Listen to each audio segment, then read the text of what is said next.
Y ahora tenemos esta noche a un invitado muy especial. Estamos hablando del doctor Benigno López, presidente del Consejo Directorio del del Instituto de Previsión Social. Me traicionó el subconsciente, doctor Benigno López. ¿Cómo estás? ¿Cómo estás, Sebastián? Un gusto estar en tu programa. Buenas noches a la audiencia. Al contrario, el gusto es nuestro. Entre los dos entrevistados que te precedieron, presidente, surgió mucho el tema de IPS Salud. Es como que la gente olvida prácticamente el rol de previsional que tiene el instituto. Y allí había una pregunta que se impone, porque lo que nos dicen todos es, hace agua el IPS, pero hace agua solamente el tema de salud. Digo solamente porque es la parte que se ve. ¿Cuántas personas tenés hoy como asegurados generales y cuántas entraron por la ventana? En mis 10 años de Congreso me ha tocado votar en contra de no uno, sino de varios proyectos de ley de meter colectivos al Seguro Social del IPS.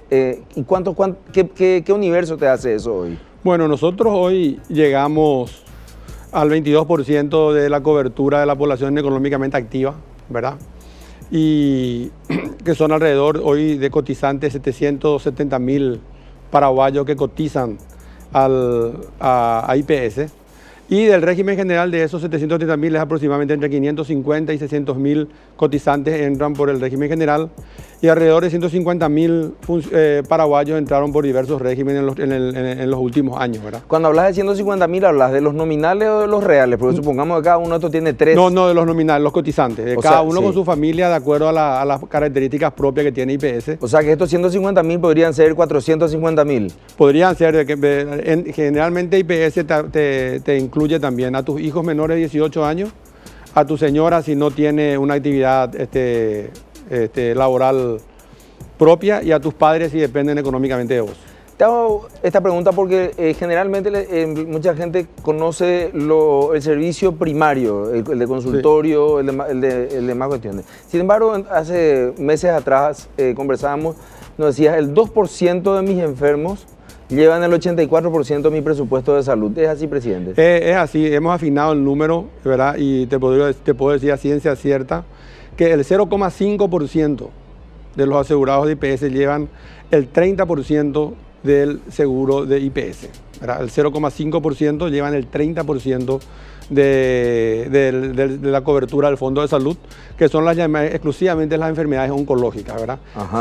Si avanzamos a las enfermedades llamadas catastróficas, que hay que incluirle diabetes, enfermedades cardiovasculares y otras, nosotros llegamos cerca del 2 o 3% de nuestro mundo asegurado alcanza a llevar más del 60% del presupuesto de IPS.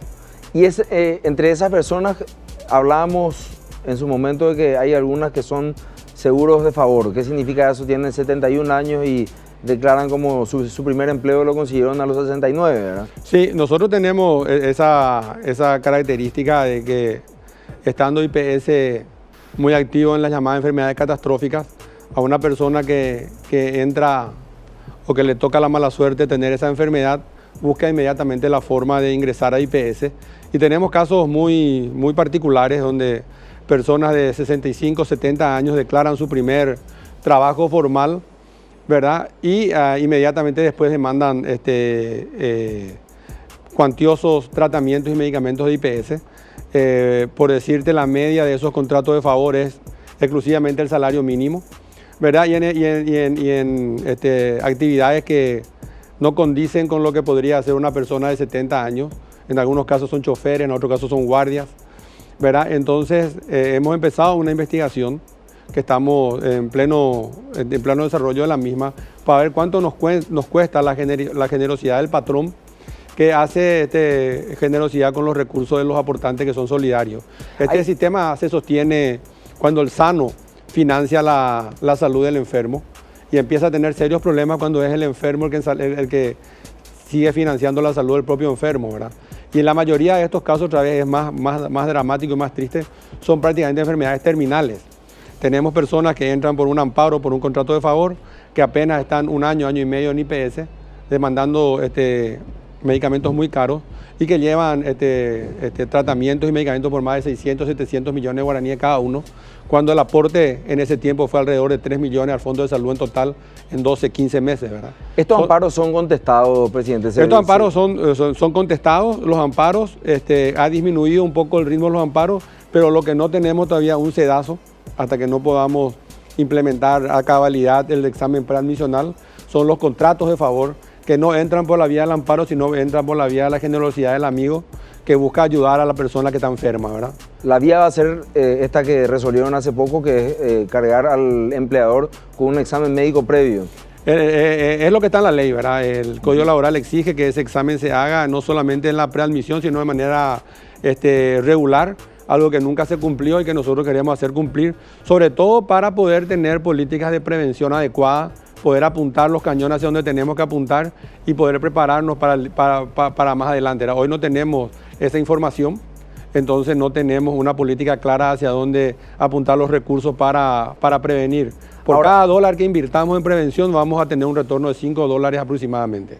Por cada dólar, $5. Por cada dólar en prevención, $5 es el retorno. Sí. Esa es una frase, un dato bastante importante y una frase como para ponerla en la noche de Zócalo. A mí me interesa mucho el tema de la división de lo que decías. Estábamos hablando del tema de salud, pero el IPS no es solamente salud, también es jubilación. Y aquí se abre una compuerta casi, no sé, inimaginable de lo que es la evasión, de lo que es la informalidad en materia laboral. No solamente del empleador, sino muchas veces el empleado que dice, no, yo no quiero que me pague IPS, me voy a pagar yo, nos decía recién el doctor Cañela, nos decía, no, hay gente que te dice, no, yo no quiero que me pague IPS, voy a pagarme yo nomás un seguro particular. ¿De qué número estamos hablando de las personas obligadas hoy tienen cobertura? ¿Cuánto es el espectro para poder hacer crecer el universo de contribuyentes, bueno, presidente? Nosotros, como te había dicho, tenemos una cobertura del 22% de la población económicamente activa y en números hay un 78% donde lo que podríamos avanzar a tener más personas dentro de la seguridad social. Pero ese 78 sacando gente que está en otras cajas, como la caja de jubilación. Yo te digo números grandes, ¿verdad? Sí. De ese 78 hay también personas que están dentro de otras cajas y que están también las pymes y mi pyme que no están todavía del todo cubiertas. Pero hay un margen muy importante donde podríamos avanzar en tratar de incorporar más personas. Estamos trabajando en proyectos conjuntamente con el BID, con el Ministerio del Trabajo y el Ministerio de Hacienda en poder cruzar la base de datos que antes era impensable. IPS se manejaba siempre como una entidad con información secreta y solamente para IPS, y así como era secreta y solo para IPS tampoco podía reclamar informes a otros entes. Ahora lo estamos haciendo, está empezando en forma muy como te iba a decir, precaria recién, pero creemos que en el tiempo vamos a poder tener los canales conducentes tecnológicos e informáticos que permitan un intercambio en línea de esa información y que nos permita combatir la morosidad y la evasión. Además de eso tenemos un problema también que es la subdeclaración, ¿verdad? O sea, mucha gente ve el seguro de IPS como un costo y no una inversión. Había cuenta de que en la edad joven, de los 25 a los 50 años, generalmente uno no demanda tratamientos médicos complicados, entonces cubre muy bien la seguridad, el seguro privado, ¿verdad? Y eso me motiva que la gente subdeclare sus salarios y recién le ponga todo el énfasis a los aportes allá cuando llegan a los 26, 27 años de antigüedad, donde nuestra base reguladora para otorgar las jubilaciones considera únicamente los últimos 3 años. Entonces nosotros creemos que tenemos que apuntar también ahí, no solo a la evasión y a la morosidad, que son complicados, sino a tratar de cobrar lo que debemos cobrar las personas que están hoy en IPS, que los indicadores son alarmantes. Aproximadamente el 50% de nuestro mercado o de nuestros asegurados ganan como mucho un salario mínimo, ¿verdad? Entonces eso genera también desfinanciamiento al Fondo de Salud y al Fondo de Jubilación en el futuro. Estamos pensando en una modificación que debería ser sencilla, Sebastián, en el que la base reguladora, en vez de ser los últimos 3 años, sea los mejores 10 años del aportante, a elección del aportante, y eso creemos que no generaría mucha resistencia, ¿verdad? Y eso nos daría a nosotros un margen para poder declarar correctamente los salarios desde mucho antes de los últimos 3 años. Hay muchos desafíos en IPS. Sí, y un tema finalmente que yo creo que es sumamente importante y muy actual. El tema del préstamo activo, que en realidad surge como una consecuencia de otras discusiones previas que no se tuvieron a bien o no tuvieron una repercusión pública, porque como decíamos al inicio de este programa, presidente, generalmente lo urgente supera lo necesario. El tema de una superintendencia de fondos previsionales, el tema de los préstamos que se están dando a mediano y largo plazo y no a corto plazo como se dan antes, pueden ser o pueden significar una mejora para la calidad de los hoy jubilados, para una reactualización de los haberes de los jubilados hoy a futuro, para poder entender, para terminar de comprender la necesidad o la no necesidad, porque sabemos que aquí este es un tema muy peleado. No sé si en el concepto, más bien como que en la composición, presidente. Yo creo que nosotros hemos cambiado la política de inversión de IPS, justamente buscando una mayor diversificación y apuntando a la seguridad del capital, ¿verdad? ¿Qué hemos encontrado cuando asumimos allá en septiembre del 2014? A mí me tocó defender el presupuesto en el Parlamento y teníamos cuentas a cobrar de más de 600.000 millones de guaraníes, que al tipo de cambio del 95, fecha en que esos dineros fueron perdiéndose, sumaban cerca de 200, 300 millones de dólares aproximadamente.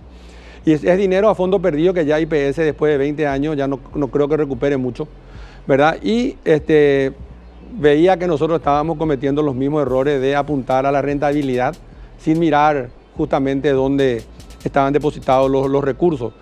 Meses después nos tocó el tema de la caída de una financiera que también nos complicó a la hora de recuperación. Era o recuperar 100 millones de guaraníes, que es el Fondo de Garantía Estatal por banco, ¿verdad? Y por entidad, o buscar un mecanismo alternativo de buscar recuperar de otra manera. Encontramos una solución con el banco que compró la cartera y hemos recuperado el 100% del capital, pero no siempre va a ser esa la posibilidad que va a tener IPS en casos extremos que se podrían dar en el futuro. Entonces empezamos a apostar a inversiones más seguras. Creemos nosotros que el ahorro a largo plazo del paraguayo, que está básicamente en las cajas previsionales y en especial en IPS, debería apuntar a proyectos a más largo plazo también. Y ahí empezamos primero con la Agencia Financiera de Desarrollo, aumentamos nuestra participación de 10 millones de dólares que teníamos con ellos a cerca de 100, ¿verdad? Y empezamos una alianza estratégica con el BID, el Banco Interamericano de Desarrollo, donde ellos vienen y nos dicen, miren, nosotros queremos apostar a la economía paraguaya, queremos dar préstamos a largo plazo, pero no tenemos guaraníes, tenemos dólares. Entonces, si ustedes acceden a ser nuestros vehículos, nosotros nos comprometemos y nos obligamos a garantizar el 100% de la operación a satisfacción de IPS, y nosotros pasamos a elegir el cliente al cual vamos a destinar los guaraníes que creemos que sean convenientes. Hicimos un análisis de la carta orgánica y vimos que no había ninguna prohibición legal. Es más, miramos la carta orgánica y vemos que uno de los primeros requisitos que tiene que tener una inversión de IPS es la seguridad, y el segundo requisito inmediatamente es la garantía. Entonces esta inversión cubría los principios básicos y además nos da una rentabilidad importante, como algo que la gente a veces no se imagina. IPS en el fondo de jubilaciones hoy es un fondo que es de alguna manera importante a nivel mundial por la relación activo-pasivo. Por cada pasivo, por cada jubilado que tenemos 10 activos aproximadamente. Entonces eso es un número que te da la pauta de que tenés un fondo superavitario por los próximos 20 a 25 años aproximadamente, que quiere decir que tenemos de 10 a 15 millones de dólares que colocar cada mes, ¿verdad? Entonces tenemos que buscar creatividad. Vimos también que del 100% de los 1.800 millones de dólares que tenemos, el 80% estaba centrado exclusivamente en el sistema financiero, y una regla básica de cuidado de la inversión es no tener todos los huevos en la misma canasta. Entonces empezamos a buscar diversificación en función a la seguridad. Arriesgamos un poco la tasa, pero lo que sí le podemos asegurar al jubilado y al activo que está en vías de jubilación o en proceso de jubilación, que ese dinero que hemos colocado de la forma que estamos haciendo, buscando primero la seguridad después la garantía y después recién la rentabilidad, le va a permitir tener el capital a la hora que se necesite. Y como nosotros no tenemos necesidades de capital, porque el fondo de jubilación es superavitario hoy, también va a generar un incentivo importante en la economía paraguaya, donde va a empezar a haber líneas de crédito más accesibles, produciendo un mayor crecimiento de la economía y produciendo también mayor inclusión y mayor formalidad. Entonces, ahí, hablando finalmente, presidente, y para despedirnos esta noche y agradeciéndote una vez más la presencia, ¿dónde queda allí la deuda del Estado? La deuda del Estado sigue en un debate importante que tenemos con el Ministerio de Hacienda.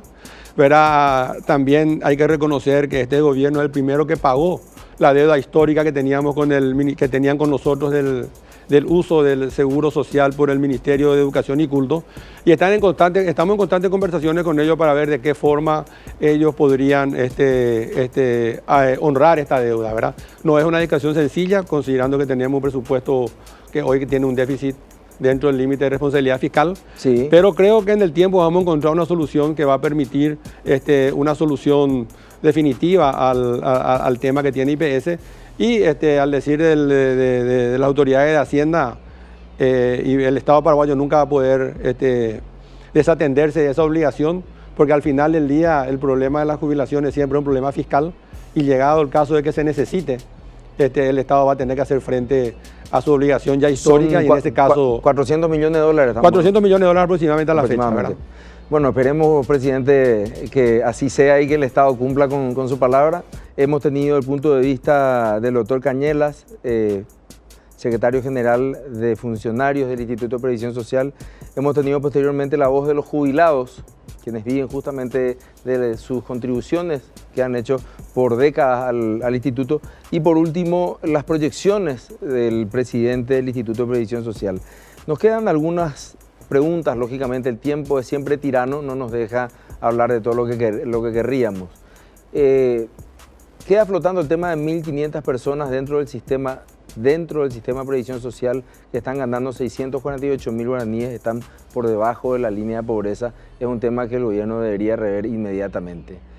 Queda también, por otro lado, el tema de la evasión. El presidente nos decía, bueno, estamos con un potencial de crecimiento de 78%, allí habría que separar la paja del trigo y ver cuáles son las personas, los individuos que están contribuyendo a otras cajas, caja fiscal, caja de policías, cajas militares, y ver cajas bancarias, y ver cuánto es lo que te queda allí de evasión.